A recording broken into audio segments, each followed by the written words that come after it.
अच्छा, एक चीज़ जो समझ नहीं आती सक्सेस स्टोरीज़ को लेकर, जो बिजनेसमैन हैं वो बताते हैं जी हमने बिज़नेस शुरू किया तो हमारे पास सिर्फ 10 रुपये थे, हम न्यूयॉर्क आए तो हमारी जेब में सिर्फ $10 थे, या जब मैं सहाफ़त मैंने शुरू की तो मैं फ़लानी बस स्टैंड की बस की छत पर सोता था।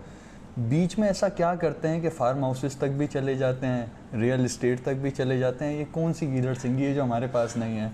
देखिए, वो मेरे ख्याल में मैं भी अभी तक उस चीज़ को तलाश करने की कोशिश कर रहा हूँ। बाल सफ़ेद हो गए, लेकिन समझ नहीं आ रही कि ऐसा क्या तरीक़ाकार होता है कि अब तो सहाफ़त में आप देखिए नए रिपोर्टर आते हैं, वो उनके पास 1 महीने बाद नया मोबाइल भी होता है, आईफोन होता है। वो एक इश्तिहार था ना, आ गया तो छा गया ठा हाँ, करके।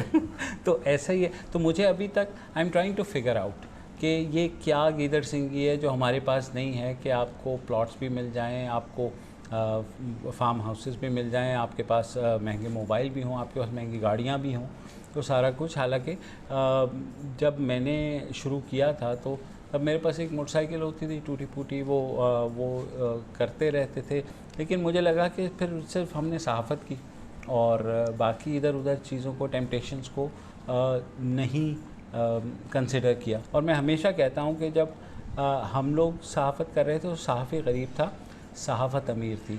अब उल्टा हो गया है, अब सहाफ़त गरीब है और सहाफ़ी अमीर है।